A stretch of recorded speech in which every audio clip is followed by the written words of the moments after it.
Shake Shacking in and out, boy. You've been watching me. You got cameras. Of course, I watch you every day. I think about how I'm gonna cook you. I'm gonna put you in an In-N-Out burger, bro. Every day.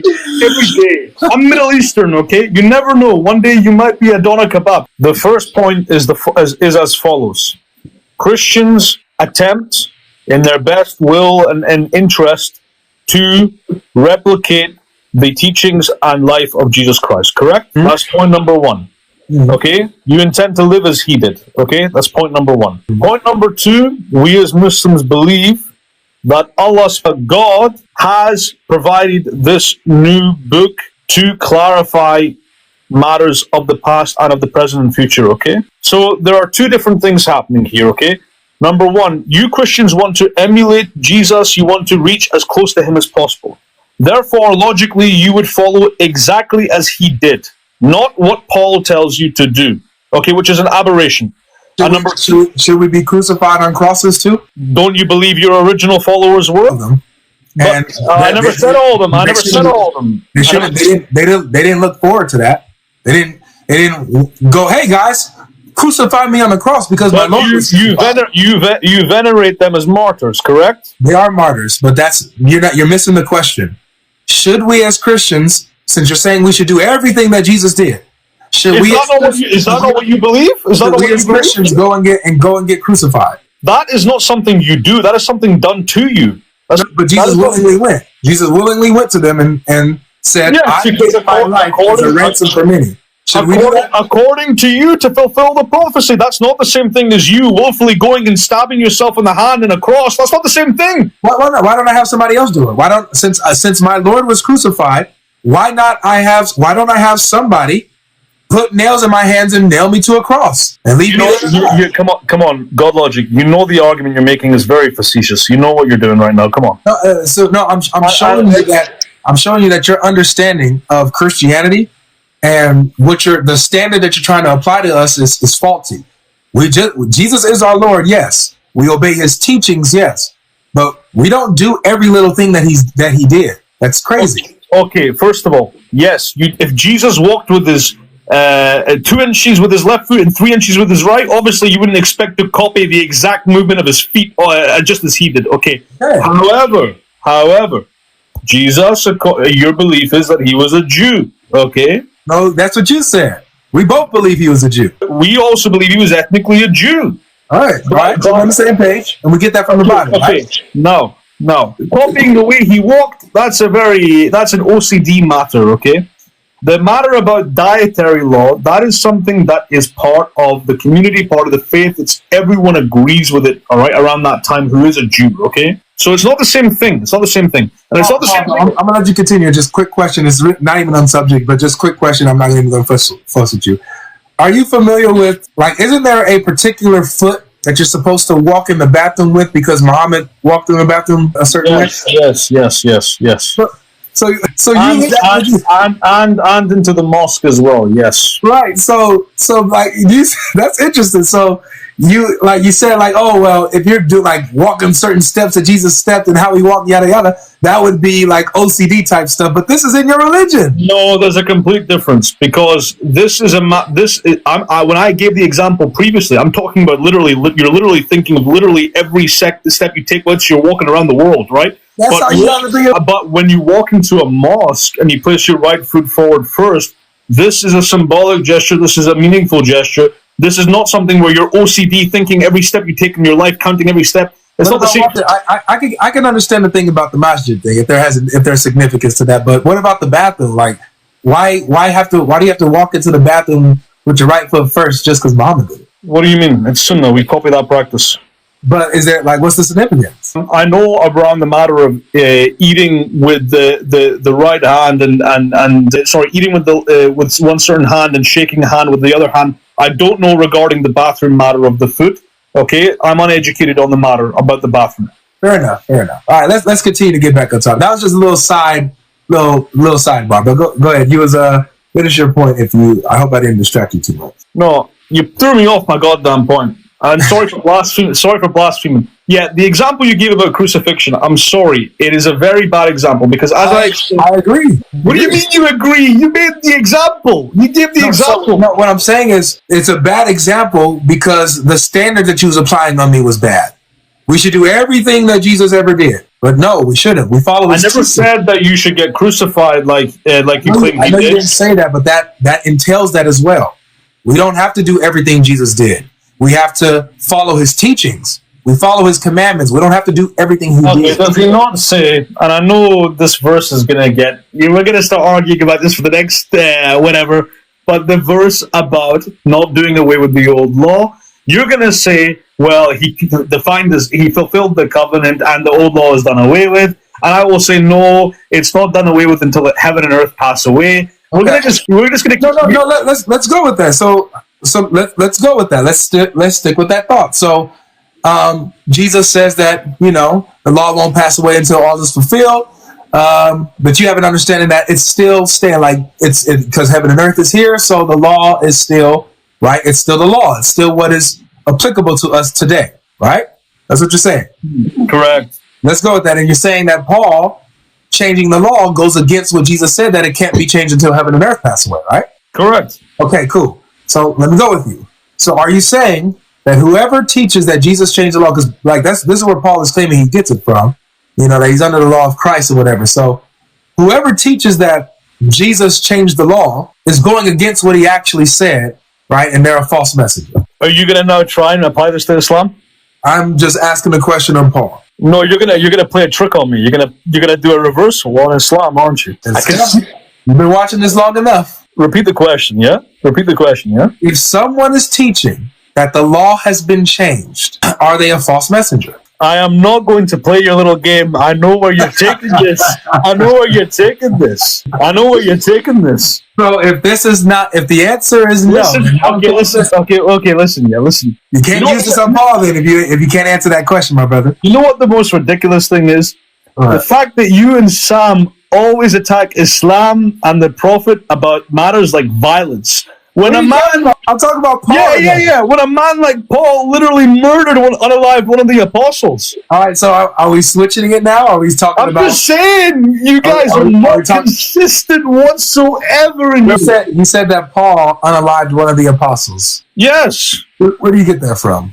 What do you mean? It's there. He stood at the verse. Listen, I will pull it up for you. When Sebastian was unalived, he was there and he approved of it. Sebastian, bro. Oh my goodness. Okay, so this is false? Yes, it's false what you're saying. I would say you have a misconception. I think that you're talking about Stephen.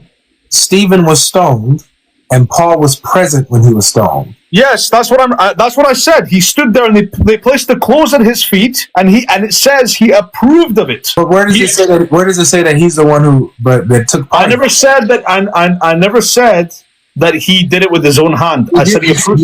You said that he unalived an apostle. That's what you said. Hang on a second. If you are there in a group of people and you watch them unalive somebody, what would the judge say when you get taken to court?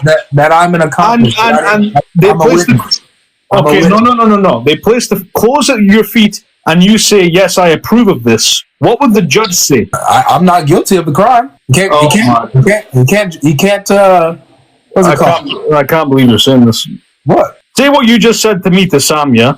Say what you just said to me to Sam. Okay, so wait, so Scott, are we so do you understand you got rid of the misconception, right? Paul never said, I know that he did not physically unalive him. But that's what you said though, brother. You said that Paul unalived an apostle. That's what you said. So that now you know that that's not the case, right? That never happened, right?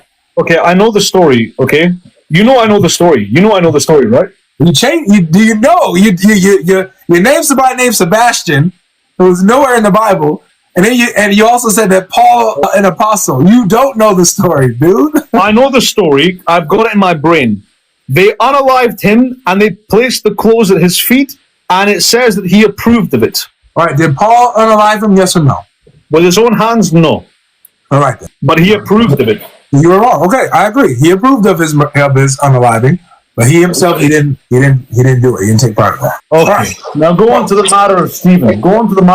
No, not Stephen. This is my question to you, bro. If someone is teaching that the law has been changed, oh my God, you're back to this because you want me to say yes, because then you're gonna. I want you to tell the truth. That's all. Go on. Because you brought this up to go against Paul. Go on. Okay, so if you're going to use this against Paul, no, I'm not using it against. According to your faith, I'm using it against Paul. No, you're not. No, you're okay. So Paul. All right, look. Let me just ask you this. Go on, then. Yeah, go on. So, what is the standard that we're using? Is my faith so you're standard to judge by whether or not somebody's a true messenger or not? The question you're about to ask that you asked is if someone comes and abrogates on the law, is this person a false messenger? Yeah, that's the question. I'm going to answer you, but I don't want you to interrupt because I want to be very clear. All right. The answer, because you want me to say the Prophet Muhammad, because you want me to say yes so that you can say, the Prophet Muhammad did it as well. Okay, but listen, very clearly. The answer is only yes if another revelation is not revealed by Allah. Okay? So if you are living in a time, for instance, let's say the 1st century AD, okay? And the revelation has come through Jesus Christ. And then someone like Paul comes along or someone else and attempts to abrogate on it, okay? This person would be a false messenger because the latest revelation has come. Now, we obviously believe that the Prophet Muhammad received another true revelation later on. So if any of this information is not the same as what is found in Christianity or Judaism, this is not an abrogation because this is a replacement revelation. Does that make sense? This is a cleaning of the situation. Does that make sense? No. Okay, all right, well, I don't know. Let me go with you. So, as long as the abrogation comes by revelation of God, then it's cool, right? Yeah, that's what I would say. That's what I would say.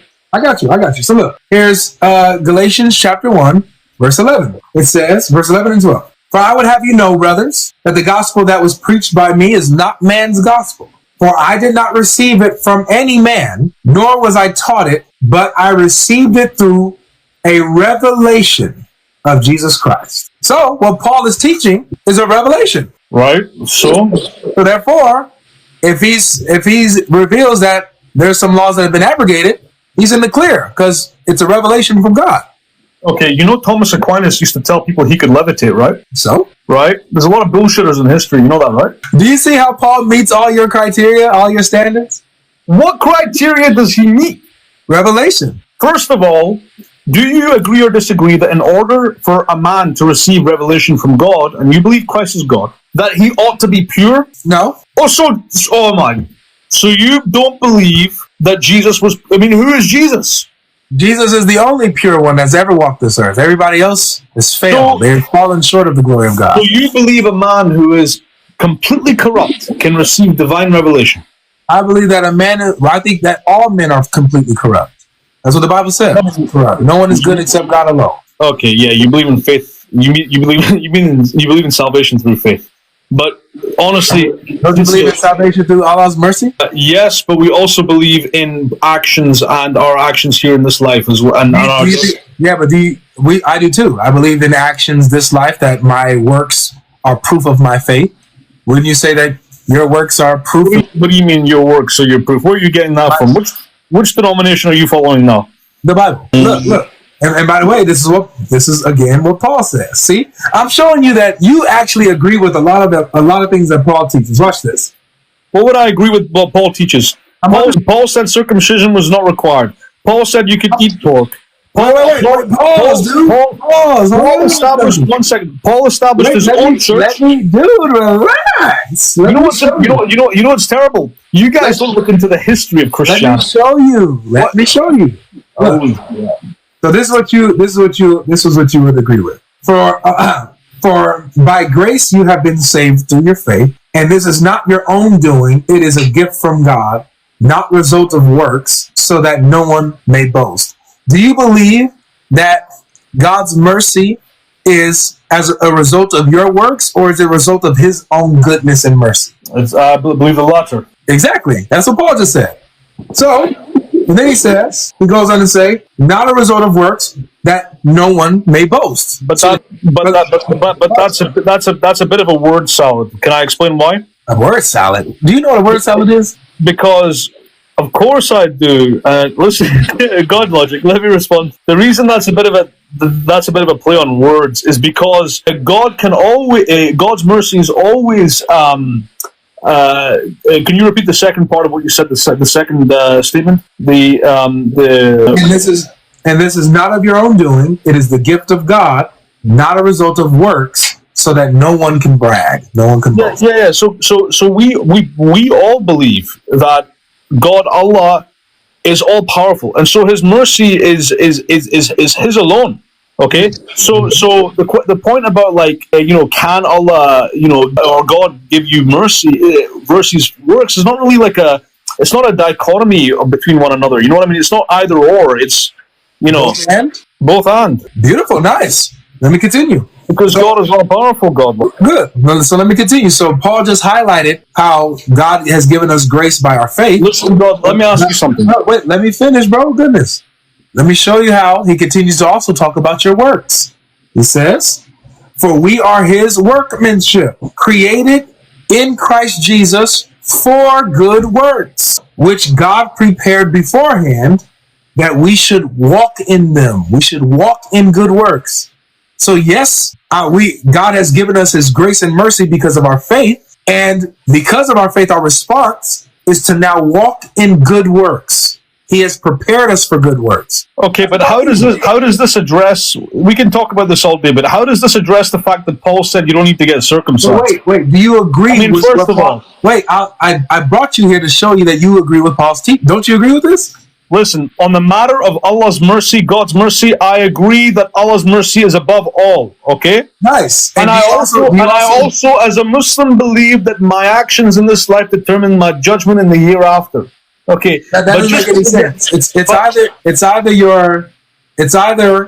you're solely reliant upon Allah's mercy. It's not either or. It's not either or. It is. It's not either or. It is. Your works get you. Your works earn you God's mercy. Here's an analogy. Here's an analogy. Okay. Here's an analogy. You have two football players trying to get a scholarship, right? And they both score the exact same on a test to get into university, right? But the principal looks at one of them and says, "His mother recently passed away, and so I will give him the scholarship." They both did the same works, but the mercy is what granted one the passing over and not the other. Okay? So you can't have both. It had nothing to do with their works. No. The works is what allowed them to be in that position in the first place, where such a judgment could come into play.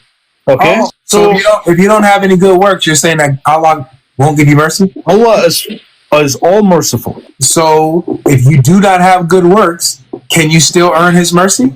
Yes, because we don't believe people can. We don't believe in eternal. For some people and certain others, we don't believe everyone goes to hell forever. Okay, no worries. But you just notice what you just did. You just told me that. But how is this related to the matter of Paul? Let me finish. You just told me that even if a person doesn't have good works, Allah is all merciful and can still grant that person mercy. Yes, because he is all powerful. So it shows you that it's not dependent on your works. It's dependent on his decision. On his mercy, whether he shows mercy or not. No. So good works is irrelevant. No. This is such a wordplay. I gave you an example. I gave you an analogy. This is your problem.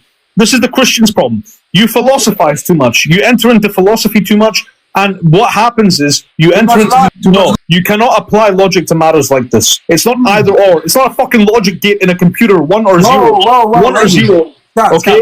Language. Listen. Philosophy does not apply here. This is theology. Okay. Throw philosophy out of the window, okay? Shove it up some other person's a-hole, okay? Forget philosophy. You don't even know that you just philosophized when you said that. I know I did. You began to philosophize once you said we don't use philosophy in this. You're using philosophy when you say that. No, you are not. Rejection of philosophy is not philosophy, okay? Yeah, it is. No, it isn't. This is why I know you're stuck in philosophy, because you even think if someone rejects philosophy, they're philosophizing. This is how stuck in philosophy you are. Hey, Okay? do you know people who have a PhD in theology? Yes, I know personally, yeah. Do you know what PH stands for? Yes. What? Yes, I do. What does it stand for? What does the P stand for? The PH. What does it stand for? What does it stand for? Philosophy. Yes. They have their their philosopher doctorate in theology. Yes, because all of modern... You can't separate it. Philosophy is in everything. You always use philosophy. Always. Okay, so does God use philosophy?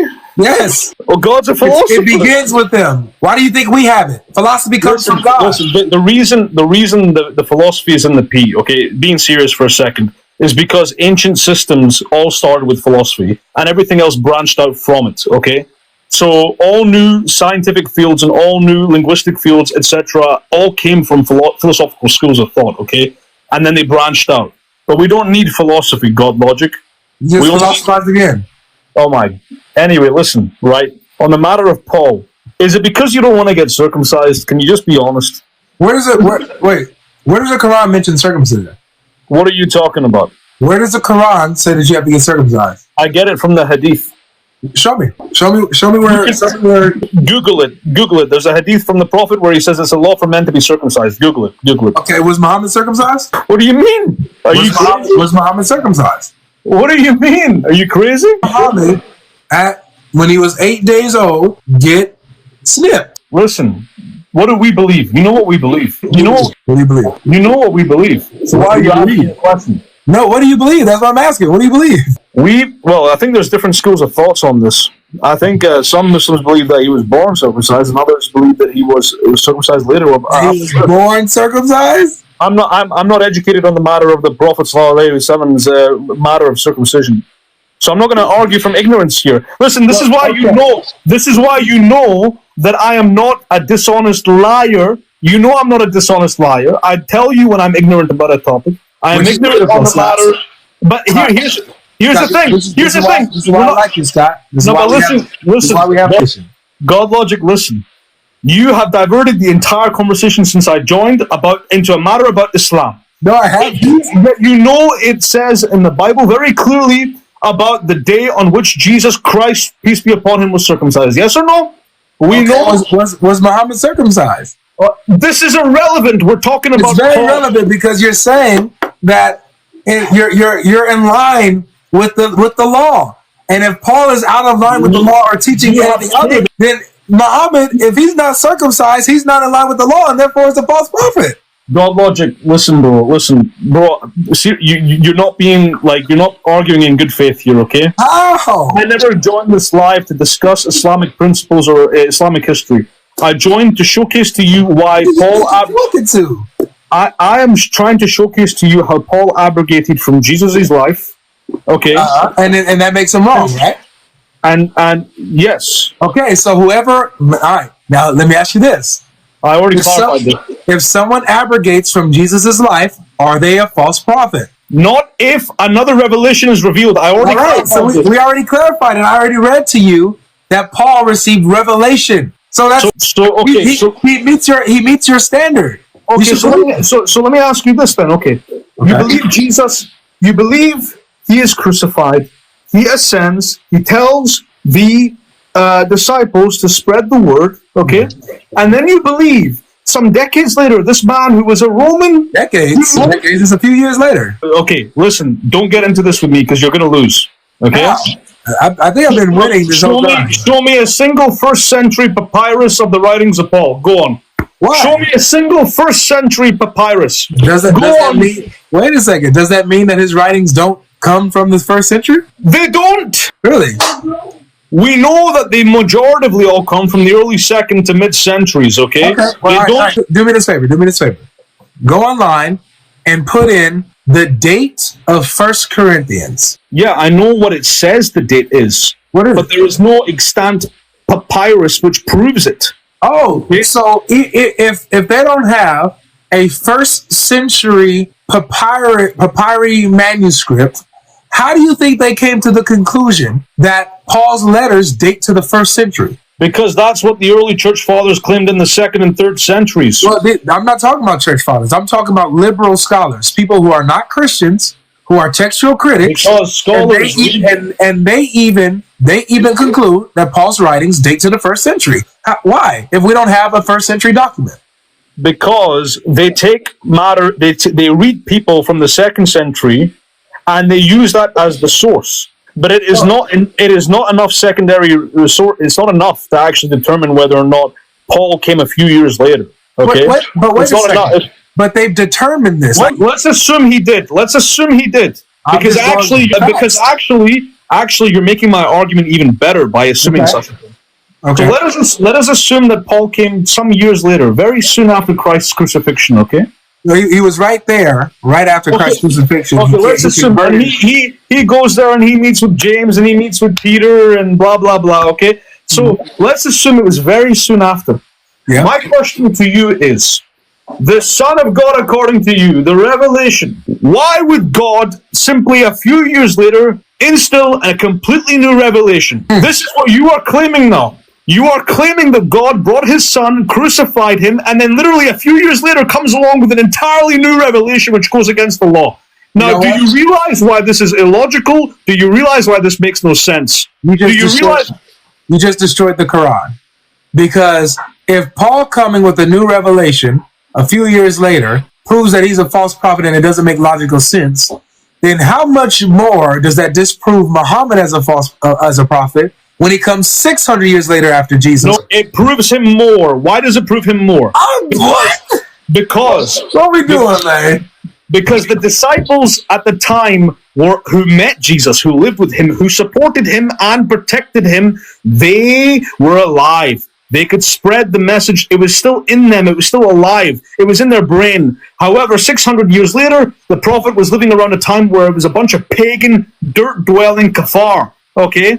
And that way, God came along, just as he came to Moses, and gave him the correct message. Why 600 years after Jesus, though? If Paul coming a few years after Jesus with a revelation makes him false, it doesn't make logical sense for him to come a few years after, then it doesn't make sense for Muhammad to come 600 years later with a I just explained to you why it makes sense. Did you listen to what I said? No, it doesn't make sense to me at all. You're not being consistent. What do you mean? I just explained to you why. Because the disciples were alive. Peter was alive. James was alive. The brother of Jesus was alive. Why is it that he had his own church?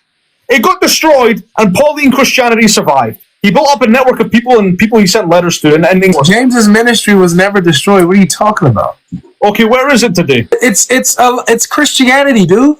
Oh, it's Christianity, which contains. Where are all of James's writings? Why doesn't James's writings make up a third of the document? Because he didn't write a third of the New Testament. Okay, so you're claiming it's alive today, yet it doesn't exist. Yet you claim that Paul James's religion was Christianity, bro. We have his letters. Did James eat pork? Not to my knowledge. I don't know. Was he circumcised? Yes, he was. Okay, khalas, finished. So you have a situation. You have a situation where the disciples, Jesus, his brother, his family, they're all circumcised. They don't eat pork. This man who killed one of them comes along, and then literally a few years later, according to you, So would you say, Scott? Would you say that whoever disagrees with James is a false prophet then? I don't know. I'm not well educated enough to answer that question. But you said khalas. It's over with. Do you not believe that James is more of a reliable source than Paul? Absolutely not. I believe they're equal. Did James meet Jesus? Yep. Did Paul meet Jesus? Yep. No. No. Oh, okay. Well, I got you. So if someone didn't meet Jesus, would that make them a false messenger? No, but it makes them less reliable. Okay. No. It makes them less reliable. I got you. So it doesn't necessarily make them a false messenger, but it makes them less reliable if they never met Jesus. Is that correct? Yes, compared to someone who did meet Jesus, it makes them less reliable. Beautiful. Did Muhammad meet Jesus? What do you mean? Did Muhammad meet Jesus? I already explained to you he received revelation from God. I already explained to you that Paul received revelation from God. No, because I explained to you that you... Wait, Scott. Now I'm going to your new argument that you brought, that you have to meet Jesus in order to have a certain level of reliability.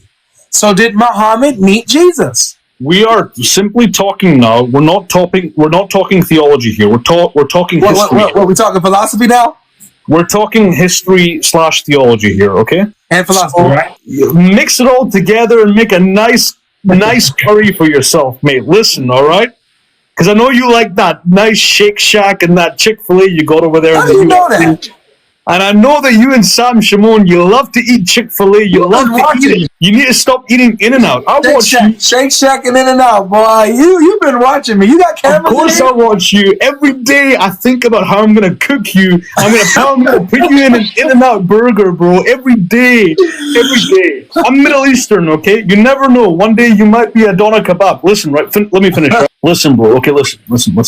Listen very clearly, okay? All right. From a historical perspective, the disciples, they are there. They follow these laws. Paul comes along. He adopts the faith. He claims he saw Jesus on the road to Damascus. Okay? No other second-hand accounts of this matter. Whatever. Let's assume he did see him. Let's believe him. Let's believe him. He did see him, okay? Does it make sense logically that this man who is still alive, he meets Peter. He rebukes Peter for not eating with the Gentiles.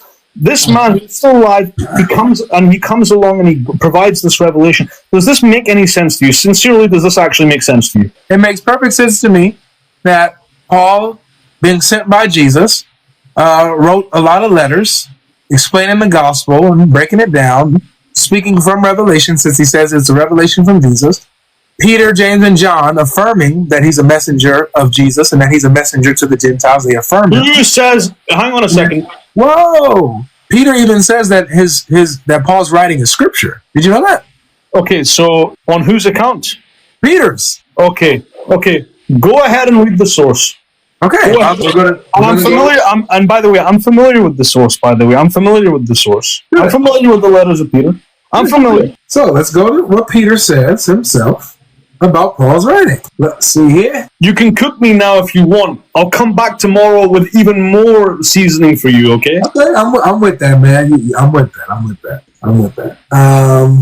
This is 2 Peter chapter 3. We start at verse 14. It says, "Therefore, beloved, since you are waiting for these, be diligent to be found by him without spot or blemish and at peace." Talking about being when Jesus comes back. "And count the patience of our Lord as salvation, just as our beloved brother Paul also wrote to you according to the wisdom given to him."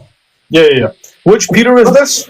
This is 2 Peter. Okay, you have literally referenced 2 Peter, which is not even agreed upon by scholars that it was actually written by him. It's agreed in the church history. Oh, okay. We have no reason to doubt this. Even Peter. So do you admit that scholars do not agree that it is written by him? There are scholars that don't believe that Peter wrote 2 Peter. There are scholars who don't believe that Matthew wrote Matthew. That doesn't mean anything to me. So do you know what this is like? Wait, let me finish. There are scholars that affirm that Peter wrote 2 Peter. So what are we doing here? Appealing to authority? It's just like, come on, dude. What? Do you know what it's like? It's like me saying to you, this girl is in love with me. And then I get a letter that my friend wrote that claims to be from her, and I say, look at the letter, she told me she loves me. Do you know what I mean? No, I don't see how that's relevant here. Well, there's no evidence that the girl wrote the letter, is there? Yes, we have scholarship in church fathers, church history. Oh yeah? There's nothing that points to the opposite, nothing that points to the other. Okay, who quotes 2 Peter in the early church father history? I haven't looked at that specifically. I don't have that. All right. Well, listen, I think we're done here. Okay. And I love you. I love you. You are a Christian. You're part of the people of the book.